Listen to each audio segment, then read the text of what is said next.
Hello everyone and welcome to EduTap. दोस्तों, EPFO organisation में assistant provident fund commissioner यानी APFC post की direct recruitment का प्रोसेस जो है वो स्टार्ट हो चुका है और आगे आने वाले कुछ महीनों के अंदर हम इस डायरेक्ट रिक्रूटमेंट के एग्जाम को, इसकी नोटिफिकेशन को एक्सपेक्ट कर सकते हैं। तो ये एक गोल्डन अपॉर्चुनिटी है उन सभी एस्पिरेंट्स के लिए जो यूपीएससी एग्जाम्स की तैयारी कर रहे हैं या दूसरे रेगुलेटरी बॉडीज या बैंक से कॉम्पिटिटिव एग्जाम्स की तैयारी कर रहे हैं। वो एक बहुत अच्छी reputed post with good perk, salary and responsibility, उसके लिए बहुत अच्छा टाइम पीरियड आपको मिल रहा है प्रिपेयर करने के लिए। और बहुत सारे एस्पिरेंट्स इस एग्जाम को लेकर के काफी एक्साइटेड भी हैं और क्वेश्चंस और डाउट्स आपके माइंड में बहुत सारे आ रहे हैं। अब ये जो एग्जामिनेशन है वो यूपीएससी के द्वारा कंडक्ट की जा रही है। बहुत सारे नॉन यूपीएससी एस्पिरेंट्स यानी कि जो अक्सर यूपीएससी के द्वारा कंडक्ट की गई एग्जाम्स के लिए प्रिपरेशन नहीं करते हैं, उन एस्पिरेंट्स के मन में जो क्वेश्चंस है उनका आंसर देने के लिए एक वीडियो मैं आपके लिए लेकर आया हूं that what should be the best strategy for non UPSC aspirants who have not prepared for subjects like history, polity, geography और ह्यूमन डेवलपमेंट, जो कि अक्सर यूपीएससी एग्जाम्स में तो पूछे जाते हैं लेकिन बाकी एग्जाम्स में नहीं पूछे जाते। अब वीडियो को मैं स्टार्ट करूं उससे पहले थोड़ा सा टाइम आपका मैं लेना चाहता हूं to tell you about this comprehensive guide book that EduTap has prepared for all of you guys, जिनके माइंड में एपीएफसी और ईपीएफओ को लेकर के किसी भी तरीके का डाउट या क्वेश्चन है, वो इस गाइड बुक के थ्रू अपने सभी क्वेश्चंस का सॉल्यूशन, फाइनल सॉल्यूशन, कोई एम्बिगुअस सॉल्यूशन नहीं, फाइनल सॉल्यूशन आपको इस गाइड बुक के अंदर मिलता है और एक जगह पे मिलता है। अब ये ईपीएफओ कैसी ऑर्गेनाइजेशन है, एपीएफसी किस तरीके की पोस्ट है, उसके क्या सैलरी है, क्या रिक्रूटमेंट है, सिलेबस किस तरीके का होता है एग्जामिनेशन का, और इस पोस्ट को जब आप पा लेते हैं तो ये क्या गस्टेड है, नॉन गस्टेड है, ये सारी चीजें आपको मिल जाती हैं इस गाइड बुक में। अब एग्जाम में क्या स्टेजेस है, एग्जाम का क्या सिलेबस है, एग्जाम को क्रैक अगर आप करना चाहते हैं तो क्या स्ट्रैटेजी आपकी होनी चाहिए, और 6 स्टेप फॉर्मूला जो हम हमेशा से प्रिस्क्राइब करते हैं for any of the regulatory examinations, वो सारी 6 स्टेप फॉर्मूला भी आपको यहां पर मिलता है। इसके अलावा प्रीवियस ईयर्स क्वेश्चंस की जो कवरेज है, जो लास्ट प्रीवियस ईयर्स क्वेश्चंस पूछे गए लास्ट एग्जाम्स में फॉर एपीएफसी, उनके बारे में भी वो क्वेश्चंस विद सॉल्यूशन आपको मिल जाते हैं डाउनलोड करने के लिए फ्री ऑफ कॉस्ट। तो ये सारी चीजें इस कॉम्प्रिहेंसिव गाइड बुक के अंदर आपको मिल रही हैं और ये कॉम्प्रिहेंसिव गाइड बुक आप डाउनलोड कर सकते हो। नीचे डिस्क्रिप्शन बॉक्स में जाओगे तो वहां आपको लिंक दिखता है इस गाइड बुक का, उस लिंक पे क्लिक करो, इस गाइड बुक को डाउनलोड करो। कोई चार्जेस नहीं है, कोई आपको जो है चार्ज पे नहीं करना है, कुछ नहीं आपको पे करना है। लेकिन हम ये गाइड बुक बस इसलिए ला रहे हैं आपके लिए ताकि अगर आप सोच रहे हैं इस एग्जाम को अटेम्प्ट करने के लिए तो आपको अलग अलग साइट्स पे, अलग अलग जगहों पर, अलग अलग यूट्यूब वीडियोस पे जाकर के इंफॉर्मेशन गैदर ना करनी पड़े, एक ही जगह पर आपको सारी इंफॉर्मेशन मिल जाएगी। राइट, सो अभी जाओ, वीडियो को पॉज करो, इस गाइड बुक को डाउनलोड कर लो और डाउनलोड करने के बाद वापस आके इस वीडियो को देखो अगर आप एक नॉन यूपीएससी एस्पिरेंट हो तो। राइट, तो सबसे पहले दोस्तों यूपीएससी की अगर हम बात कर रहे हैं तो हम नॉन यूपीएससी और यूपीएससी एस्पिरेंट्स के बीच का डिफरेंस क्रिएट ही क्यों कर रहे हैं, क्योंकि इस एपीएफसी एग्जामिनेशन में जो सिलेबस एक्सपेक्टेड है इसमें there is a part of syllabus जो कि यूपीएससी के साथ ओवरलैप करता है। राइट, तो अगर हम देखते हैं कि Indian culture, heritage and freedom movement, Bharat की सांस्कृतिक विरासत और भारत का जो फ्रीडम स्ट्रगल है यानी आजादी का जो हमने संघर्ष किया है उसके ऊपर क्वेश्चंस आते हैं। इंडियन इकोनॉमी पे क्वेश्चंस आते हैं, पॉपुलेशन डेवलपमेंट, ग्लोबलाइजेशन, अगेन ऐसे टॉपिक्स जो कि यूपीएससी के एग्जाम्स के लिए सारे एस्पिरेंट्स जो है प्रिपेयर करके जाते हैं, खास तौर पे जो सिविल सर्विसेज की एग्जाम होती है। उसके बाद गवर्नेंस, कॉन्स्टिट्यूशन ऑफ इंडिया यानी कि पॉलिटी के ऊपर, पॉलिटिकल सिस्टम के ऊपर क्वेश्चंस आते हैं। जनरल साइंस, सोशल सिक्योरिटी पे क्वेश्चंस आते हैं। तो सोशल सिक्योरिटी में तो यूपीएससी एस्पिरेंट्स अक्सर सोशल सिक्योरिटी का जो मीनिंग है और सोशल सिक्योरिटी की जो स्कीम्स होती हैं, डिफरेंट लॉज होते हैं सोशल सिक्योरिटी को लेकर के, उसको प्रिपेयर करते हैं। लेकिन अब दिक्कत क्या है, कुछ पार्ट इस एग्जाम का ऐसा भी है जो यूपीएससी एस्पिरेंट्स नहीं पढ़ते, जैसे कि industrial relations and labour laws है, अकाउंटेंसी ऑडिटिंग के सब्जेक्ट्स हैं, इंश्योरेंस, स्टैटिस्टिक्स, कंप्यूटर एप्लीकेशंस, इस पे क्वेश्चंस यूपीएससी एग्जाम्स में नहीं पूछे जाते हैं। और general English and mental ability, ये सीसेट में यानी यूपीएससी एग्जाम्स के अंदर जो एप्टीट्यूड टेस्ट होता है उसमें आपको इंग्लिश और मैथ के क्वेश्चंस आते हैं, लेकिन वो भी बहुत ही रूडिमेंट्री लेवल के, बहुत बेसिक लेवल के क्वेश्चंस आते हैं। ठीक है, अब एक डिस्टिंक्शन हम इसलिए बना रहे हैं यूपीएससी और नॉन यूपीएससी में, क्योंकि आप देख रहे हो अगर लास्ट ईयर के हम लोग प्रीवियस ईयर क्वेश्चंस को देखें एग्जाम के अंदर तो जनरल स्टडीज का बहुत ज्यादा वेटेज है, 48 क्वेश्चंस एंड 47 क्वेश्चंस रिस्पेक्टिवली 2015 और 2012 में हमसे पूछे गए थे from the general studies part. ये जनरल स्टडीज में ही वो सारे सब्जेक्ट्स आ रहे हैं, history, economy, polity, geography, human development, जो कि मैंने कहा कि यूपीएससी के एग्जाम्स में अक्सर पूछे जाते हैं एस्पिरेंट्स को और एस्पिरेंट्स उनको प्रिपेयर करते हैं। अब बाकी अगर इंग्लिश देखें, मैथ्स देखें, कंप्यूटर एप्लीकेशन देखें, करंट अफेयर्स देखें, सोशल सिक्योरिटी देखें, तो एक significant number of questions in subject से भी आ रहे हैं, लेकिन उनका जो नंबर है वो काफी कम है जनरल स्टडीज से। अब ये बात तो क्लियर है कि कोई भी एस्पिरेंट सिर्फ जनरल स्टडीज पढ़ के यानी कि सिर्फ यूपीएससी का एस्पिरेंट जो है वो सिर्फ अपनी यूपीएससी की नॉलेज के बल पे इस एग्जाम को क्लियर नहीं कर सकता। Same is also true for those aspirants जिनको जनरल स्टडीज में अच्छी अंडरस्टैंडिंग नहीं है, वो भी सिर्फ अकाउंटेंसी इंडस्ट्रियल रिलेशंस के बल पे इस एग्जाम को क्लियर नहीं कर सकते। आपको जीएस और बाकी सब्जेक्ट्स दोनों जो हैं बहुत अच्छे से पढ़कर जाने पड़ेंगे, और उसके बाद जाकर के आप इस एग्जाम में जो कॉम्पिटिटिव एग्जाम होने वाला है, क्योंकि बहुत सारे एस्पिरेंट्स इसके लिए तैयारी करेंगे, तो आप वहां पर जाकर कट ऑफ क्लियर कर पाओगे, इंटरव्यू के लिए आप लोग जो है आगे बढ़ पाओगे। तो इस वीडियो में वो एस्पिरेंट्स जिनके लिए स्पेसिफिकली जनरल स्टडीज का जो कंपोनेंट है थोड़ा ट्रिकी हो जाता है, उनको हम यहां पर बताने वाले हैं कि क्या आप लोगों को स्ट्रेटजी रखने की जरूरत है। सबसे पहले तो कुछ मिथ्स और फैक्ट्स अपने माइंड में क्लियर कर लो। बहुत सारे लोग आपको शायद बताने की कोशिश करेंगे कि एपीएफसी क्योंकि यूपीएससी के द्वारा कंडक्ट किया जा रहा है एग्जाम, तो आपको जीएस आना जरूरी है। अगर आप आरबीआई, सेबी, नाबार्ड जैसे एग्जाम्स या फिर एसबीआई और दूसरे जो बैंकिंग एग्जाम्स होते हैं उनके लिए तैयारी कर रहे हो, पीएफआरडीए के लिए तैयारी कर रहे हो, तो आप इस एग्जाम को क्लियर नहीं कर पाओगे। तो ये बिल्कुल गलत बात है। क्यों गलत बात है? सबसे पहले, क्या सारे यूपीएससी एग्जाम्स आईएएस लेवल के पूछे जाते हैं, सिविल सर्विस लेवल के पूछे जाते हैं? ऐसा नहीं है। यूपीएससी बहुत सारे एग्जाम्स कंडक्ट करता है, जिसमें सिविल सर्विस एग्जाम एक एग्जाम है जिसकी डिफिकल्टी लेवल बहुत हाई है। लेकिन ईपीएफओ का इन्फोर्समेंट ऑफिसर, ऑडिट्स ऑफिसर का जो एग्जाम था, इसके अलावा जो ईपीएफओ का एपीएफसी एग्जाम होगा, इसी तरीके से जो बहुत सारे ऐसे एग्जाम्स हैं जो यूपीएससी कंडक्ट करवाता है, और उनके डिफिकल्टी लेवल जो है वो अलग अलग होते हैं, ठीक है, depending upon the post of the examination. तो ये आपके माइंड में क्लियर रहे चीज। उसके बाद ओनली यूपीएससी एस्पिरेंट्स वो सिर्फ जीएस टॉपिक्स पढ़ सकते हैं, यानी कि जीएस टॉपिक्स कवर करना है तो क्या सिर्फ यूपीएससी एस्पिरेंट्स उसको कवर कर पाएंगे? क्या आप कंपीट नहीं कर सकते हो? तो ऐसा कुछ नहीं है, ठीक है। बिल्कुल अपने आप में आपको पता है कि दिस इज नॉट ट्रू। अगर आप सफिशिएंट टाइम दे रहे हो और सफिशिएंट एफर्ट्स लगा रहे हो, मोटिवेटेड हो सफिशिएंटली, तो ऑब्वियसली आप सारे जीएस टॉपिक्स को कवर कर सकते हो जितना एक यूपीएससी एस्पिरेंट ने कवर किया है। आपको सिर्फ एपीएफसी लेवल के, एपीएफसी डिफिकल्टी लेवल तक अपने अंडरस्टैंडिंग को बढ़ाना है, right? Obviously you can do that. Then level of GS preparation, बिल्कुल यूपीएससी एग्जाम की जो जीएस प्रिपरेशन का लेवल होता है वो आईएएस एग्जाम जितना नहीं चाहिए आपको एपीएफसी एग्जाम जिसके ओरिएंटेशन अलग है, जिसका डिफिकल्टी लेवल अलग है, जिससे आने वाले, जिस टॉपिक से आने वाले क्वेश्चंस हैं वो टॉपिक्स अलग हैं, उस लेवल तक आपको बस पढ़ाई करनी है, ठीक है।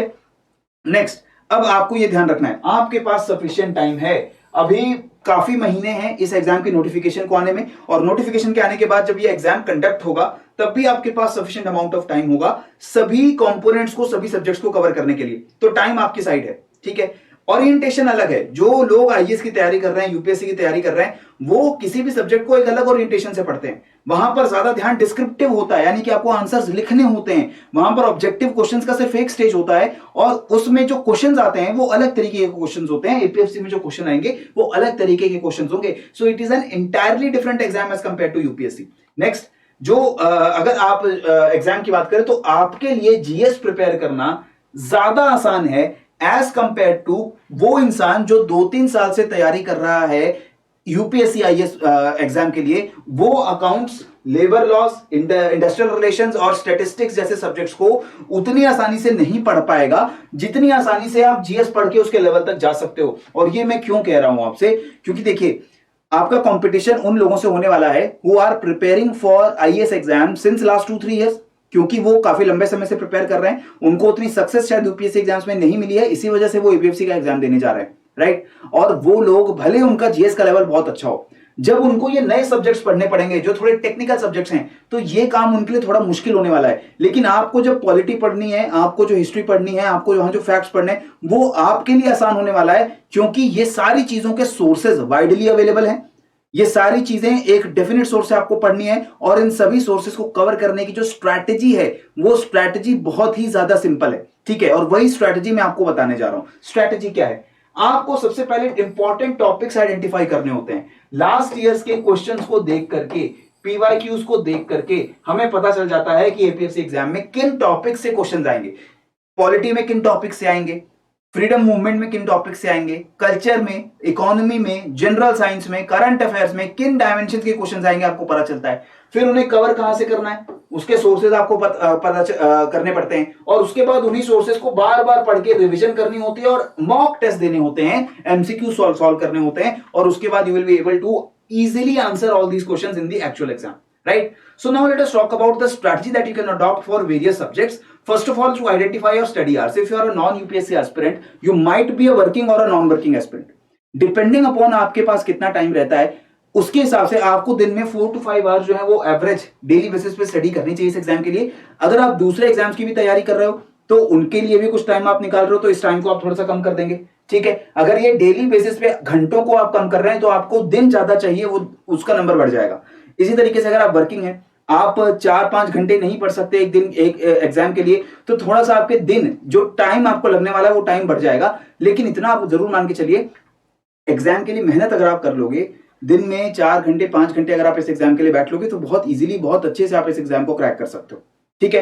तो यहां ध्यान रखो, मॉर्निंग शिफ्ट में, इवनिंग शिफ्ट में, दो अलग अलग शिफ्ट्स में आप पढ़ सकते हो। If you are working aspirant, it is easier for you to work in a morning, read in a morning shift before the job starts, and then in the evening when you come back home, have some dinner, relax, and before sleeping 2 hours or 2.5 hours you can give to the study, right? So depending upon how much time you have on a daily basis, you can arrange your study schedule. Again ये strategy obviously it can vary from person to person.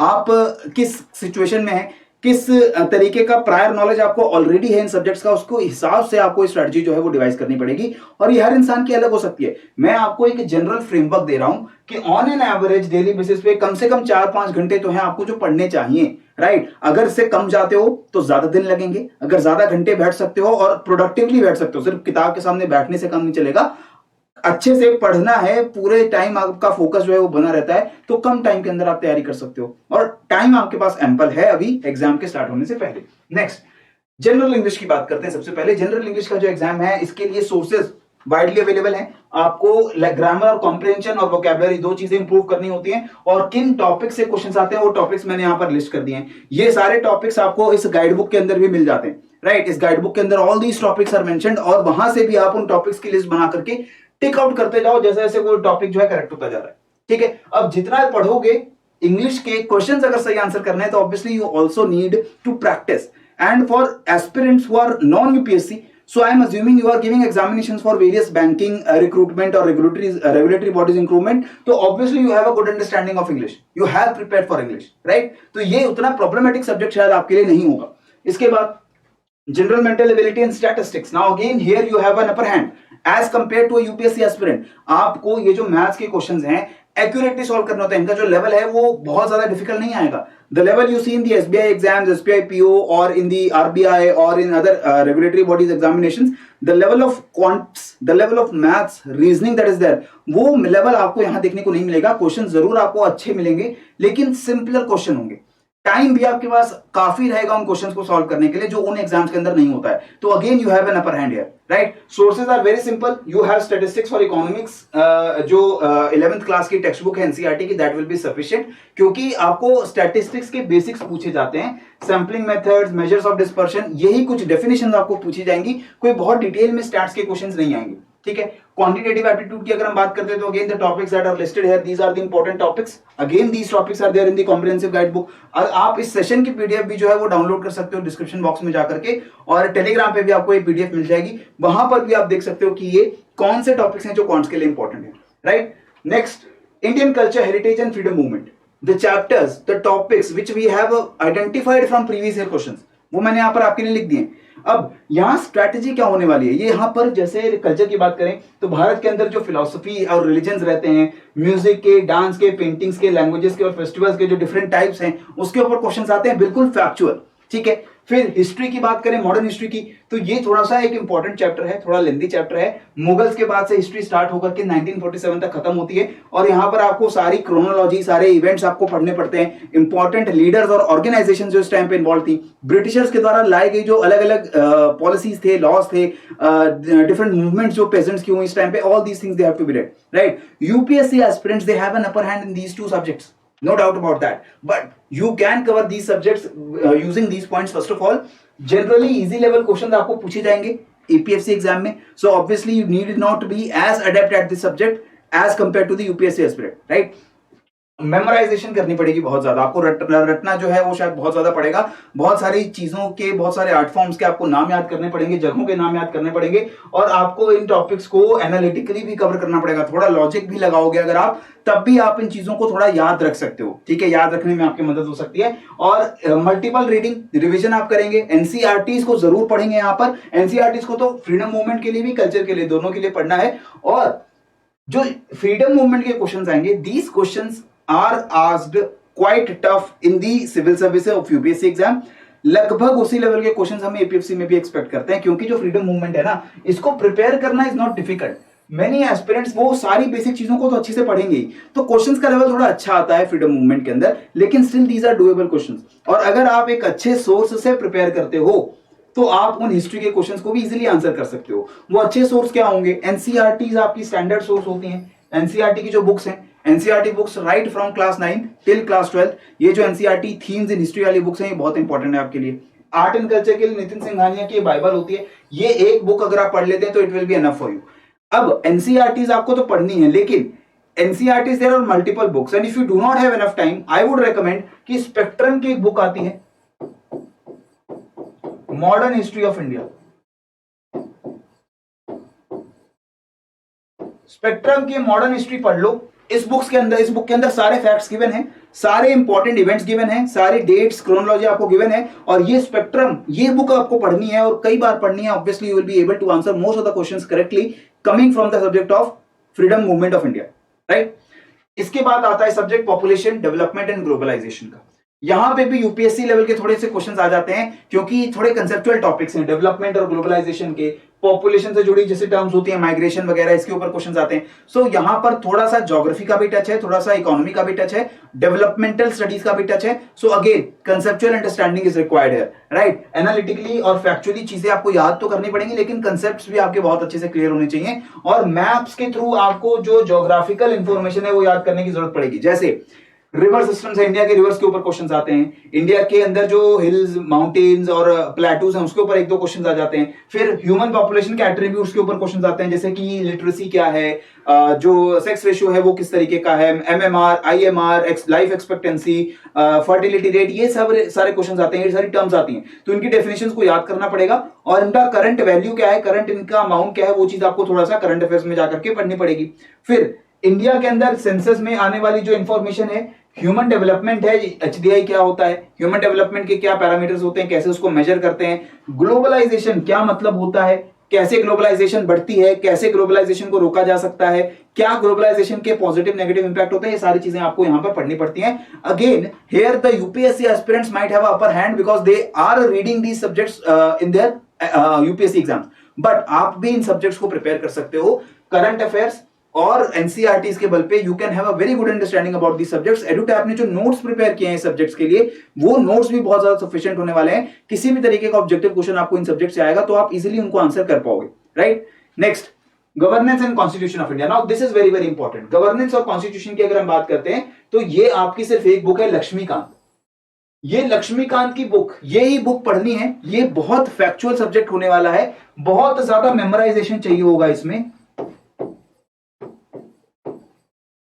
However, there are topics which you can understand. There are topics which you can understand conceptually, but still articles, laws, provisions वो आपको याद करनी पड़ती हैं। और जब objective questions होते हैं तो उसमें आपको 4 ऑप्शन मिलते हैं। These options are also often most confusing. So obviously this Bible, that is Lakshmikant Indian Polity, that you will have to read. You will have to read it multiple times and then you will have to attempt mock tests. Mock test attempt करोगे, question जितना ज्यादा polity के solve करोगे, उतना ज्यादा आपकी जो understanding और आपकी मेमोरी के अंदर वो चीजें जो है वो बैठ जाती हैं, ठीक है। सो गवर्नेंस एंड कॉन्स्टिट्यूशन के ऊपर जो क्वेश्चंस आएंगे, क्वेश्चंस फैक्चुअल होंगे, फैक्चुअल नेचर के क्वेश्चंस होंगे, एक दो क्वेश्चंस कंसेप्चुअल आएंगे, और उन कंसेप्चुअल क्वेश्चंस को समझने के लिए आपको लक्ष्मीकांत भी बहुत मदद करेगा। इसके अलावा यूट्यूब के ऊपर जो हमारे लेक्चर्स आएंगे या फिर जो हमारे कोर्स के अंदर जो वीडियो लेक्चर्स हैं, they will be also enough for you to understand these concepts, okay. Next comes general science. General science के अंदर देखो टेक्नोलॉजी का पार्ट और बेसिक साइंस है। जो एनसीईआरटीज में 9th 10th क्लास के अंदर जो हमने केमिस्ट्री, फिजिक्स और बायोलॉजी पढ़ा है, जो हमारे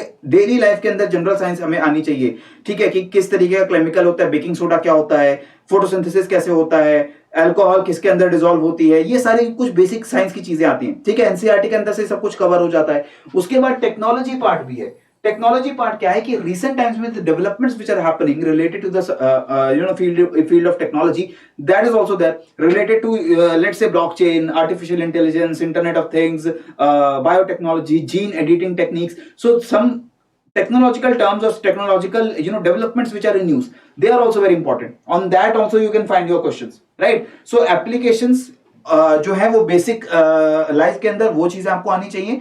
छोटे छोटे जो फिजिक्स केमिस्ट्री बायो के प्रोसेसेस होते हैं वो आपको पता होने चाहिए, और इसके लिए भी एनसीईआरटीज एंड करंट अफेयर्स के सोर्सेज आपके बेस्ट होने वाले हैं। एनसीईआरटीज के अंदर से जनरल साइंस पता चल जाएगी, और करंट अफेयर्स जहां से आप पढ़ते हो वहां पर लेटेस्ट टेक्नोलॉजिकल डेवलपमेंट्स आपको पता चल जाती है।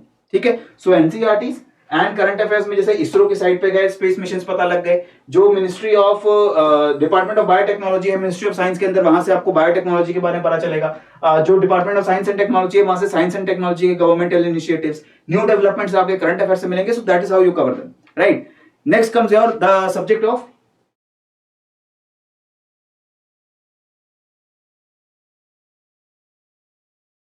just give me a second.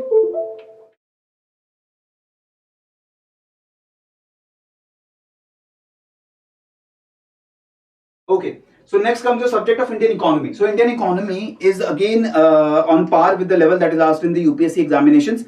So economy के अंदर भी आपको कंसेप्चुअल अंडरस्टैंडिंग आनी चाहिए। ज्यादातर जो क्वेश्चंस पूछे जाएंगे वो डिमांड और जो सप्लाई के इक्वेशंस होते हैं उसके ऊपर क्वेश्चंस आते हैं। बेसिक अंडरस्टैंडिंग जो होती है इकोनॉमी की, जैसे कि इन्फ्लेशन रेट और रेपो रेट्स के अंदर क्या रिलेशन है, जब मनी सप्लाई होती है उसका क्या इंपैक्ट पड़ता है इकोनॉमी के अंदर, फिस्कल और मॉनेटरी पॉलिसी क्या होती है, क्यों कैसे डिसाइड की जाती है, क्या उसके वेरियस कंपोनेंट्स होते हैं, ये सारी चीजें आएंगी। इसके अलावा जो इंटरनेशनल मॉनेटरी इंस्टीट्यूशंस होते हैं उनके ऊपर क्वेश्चन आएंगे, जैसे आईएमएफ और वर्ल्ड बैंक है। और फिर आपके क्वेश्चन आते हैं बैलेंस ऑफ पेमेंट्स यानी फॉरेन ट्रेड, कैपिटल अकाउंट क्या है, करंट अकाउंट क्या है, इसके ऊपर क्वेश्चन आते हैं। ठीक है, और फिनांस कमीशन यानी कि जो कॉन्स्टिट्यूशनली इकोनॉमी को लेकर के जैसे कुछ बॉडीज का कुछ प्रोविजंस बनाए गए हैं टैक्सेशन या फाइनेंशियल एरिया से जुड़े हुए, उसके ऊपर क्वेश्चंस आते हैं। All these items can again be covered with NCERTs and your standard books. Now again I am in each and every subject I am telling you about NCERT, each and every subject I am telling you about a standard book. So be very much aware दोस्तों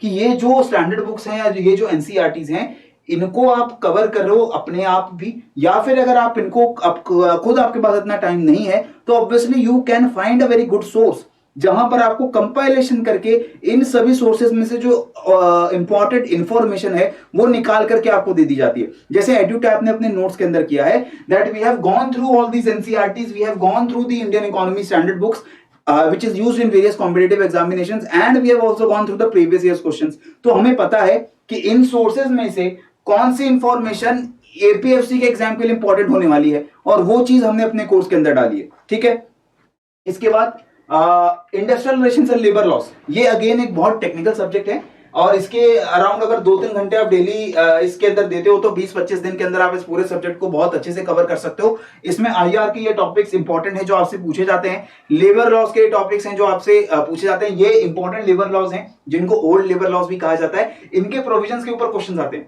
right. Not very difficult because एक set number of provisions है जो आपको याद करने हैं। Memorisation की बहुत ज्यादा यहां पर आपको जरूरत पड़ती है और मेमोराइजेशन जहां भी आपको जरूरत पड़ेगी वहां पर आपको मल्टीपल रिवीजन करना पड़ेगा, बार बार उस चीज को पढ़ना पड़ेगा ताकि वो चीज आपके माइंड से उतर ना जाए। ठीक है, सो ये लेबर लॉस और इंडस्ट्रियल रिलेशंस हैं, again these are covered comprehensively in our notes, right. Next comes your the sources for these things. So standard source तो है हमारा industrial relation labour laws by Piyali Ghosh and Shefali Nandan. इसके अंदर आपको सारा थ्योरेटिकल और कंसेप्चुअल पार्ट मिल जाता है इंडस्ट्रियल रिलेशन लेबर लॉस का। इसके साथ government ministry of labour and employment की साइड के ऊपर आपको ये सभी 7 एक्ट जो दिख रहे हैं, industrial dispute act, industrial dispute rules, plantation labour, industrial employment order, trade union act, ये सारे जो एक्ट, फैक्ट्री एक्ट, ये सारे एक्ट्स आपको मिल जाते हैं गवर्नमेंट ऑफ इंडिया की वेबसाइट के ऊपर। तो वहां जाके आप बेयर एक्ट भी पढ़ सकते हो, जो एक्ट है एक्चुअल एक्ट है उसको भी पढ़ सकते हो, लेकिन again that will be very time consuming for you.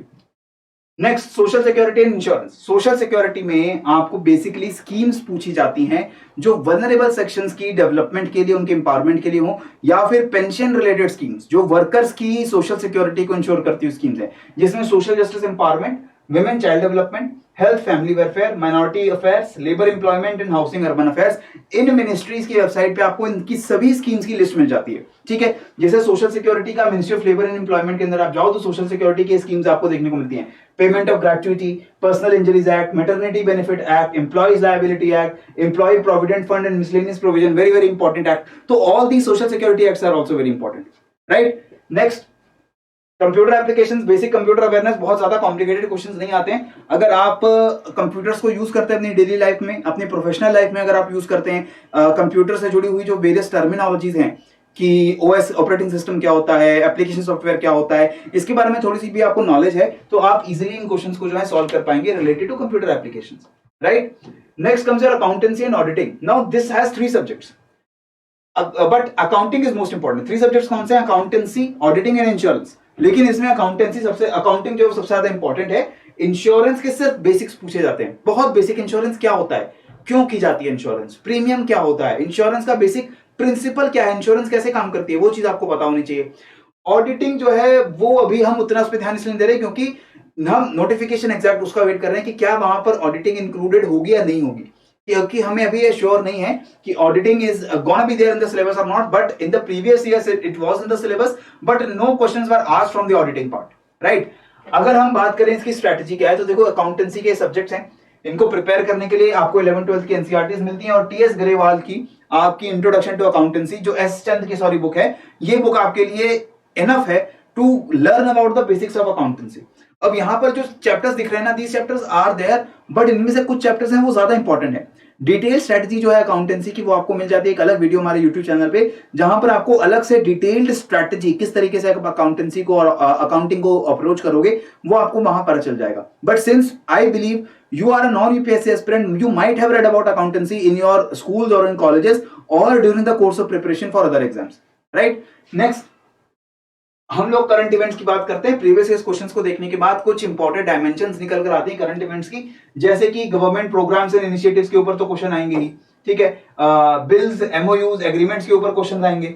उसके बाद समिट्स एंड कॉन्फ्रेंसेस के ऊपर, कमिटीज के ऊपर, स्पोर्ट्स में जो टूर्नामेंट्स होते हैं, खिलाड़ी अक्सर खबरों में रहते हैं, या अवार्ड्स जो मिले हैं, इंपॉर्टेंट अवार्ड्स जिनको मिले हैं उसके ऊपर क्वेश्चन आते हैं। तो ये कुछ इंपॉर्टेंट डायमेंशंस हैं जिनके ऊपर आपसे क्वेश्चन पूछे जाते हैं, और ये इंपॉर्टेंट डायमेंशंस जो है वो अगर हम कवर करके करंट अफेयर्स में चले तो you can easily answer current affairs questions from PIB जो गवर्नमेंट का ऑफिशियल सोर्स है, और द हिंदू न्यूज़पेपर। इन दोनों को हम रेगुलरली पढ़ें, दिन में 1 घंटा जरूर दें न्यूज़पेपर और पीआईबी के ऊपर, और या फिर आप अपने एक चॉइस की करंट अफेयर्स की कंपाइलेशन, अलग अलग जो इंस्टीट्यूट्स हैं, ऑर्गेनाइजेशंस हैं, वो मंथली बेसिस पे या बाई मंथली बेसिस पे करंट अफेयर्स की कंपाइलेशन लेकर आते हैं, उसको भी आप जो है रीड कर सकते हैं। वहां पर आपको topic wise segregated current affairs मिल जाएंगे, जैसे एडुटैब भी आपको प्रोवाइड करता है। मंथली आपको मैगजीन्स करंट अफेयर्स की दी जाती हैं, जहां पर हम टॉपिक वाइज सेग्रीगेशन करके आपको देते हैं। इन सभी डायमेंशंस की जो हमने बात की, इन सभी डायमेंशंस के बारे में हम लोग करंट अफेयर्स अलग अलग करके आपको प्रोवाइड करवाते हैं। So there you can go and you can revise all these current affairs and every month if you are gonna read current affairs, तो जब तक एग्जाम आएगा तब तक बहुत अच्छी अंडरस्टैंडिंग आपकी करंट अफेयर्स की हो जाती है, ठीक है। ये तो सारी चीजें स्ट्रैटेजी हमने नॉन यूपीएससी एस्पिरेंट्स के लिए देख ली। मैंने आपको बहुत कम समय में कोशिश की चीजें बताने की, लेकिन अगर आप एक थॉरो अंडरस्टैंडिंग चाहते हैं इस पूरे पीएफसी के प्रोसेस की, so we are conducting this 6 step domination live workshop, जहां पर आपको कुलदीप सर आपकी सभी क्वेरीज को आंसर करते हैं, आपको 6 स्टेप फॉर्मूला बताते हैं कि किस तरीके से आपको ये 6 कदम जो है, 6 स्टेप्स जो है वो फॉलो करने हैं, and you will be ready for appearing in the exam. And if you have any query related to the exam, related to the process of the exam, related to the syllabus of the exam, and regarding कि इस exam में आपको participate करना भी चाहिए नहीं करना चाहिए, आपको तैयारी करनी भी चाहिए नहीं करनी चाहिए, अगर इसको लेकर भी आप कंफ्यूज हैं तो ये वर्कशॉप जरूर अटेंड करिए। नीचे दिया गया है लिंक इस वर्कशॉप का, उस पर क्लिक करिए और आपको वहां पर ले जाया जाएगा, वहां पर आपको रजिस्टर करने का मौका मिलेगा। इस वर्कशॉप के लिए कोई चार्ज नहीं है, absolutely free of cost we are conducting this workshop for you guys, right. In addition to this we are also providing you with this 3 courses. One is the master pack, जहां पर सभी components आपको मिलते हैं video lectures और notes के साथ, आपको टेस्ट सीरीज मिलती है और आपको पर्सनल गाइडेंस मिलती है। टेस्ट सीरीज प्लस के अंदर आपको टेस्ट सीरीज तो मिलती है, इसके अलावा accountancy, auditing, industrial relation, labour laws और स्टैटिस्टिक्स के जो कंपोनेंट्स हैं, इसके आपको वीडियो लेक्चर्स और हैंडआउट्स मिलते हैं। टेस्ट सीरीज में सिर्फ और सिर्फ आपकी टेस्ट हैं, सभी कंपोनेंट्स के सेक्शन वाइज टेस्ट भी हैं और फुल लेंथ टेस्ट भी हैं, जो कि एपीएफसी के प्रीवियस ईयर क्वेश्चंस को देख करके डिजाइन किए गए। Again if you want more information about these courses, go to the description box below and you will be finding the link, जहां पर जाकर के आप इन सभी कोर्सेज के बारे में और जानकारी जो है ले सकते हैं, right? So this is all from my side, and I hope all these non-UPSC aspirants, they got their information about how they can go about with this examination. So any doubts, any queries that you have, please feel free to contact us or drop a mail at hello@edutab.co.in. We are always here for you, right? So पढ़ते रहो, बढ़ते रहो, जय Hind and जय भारत।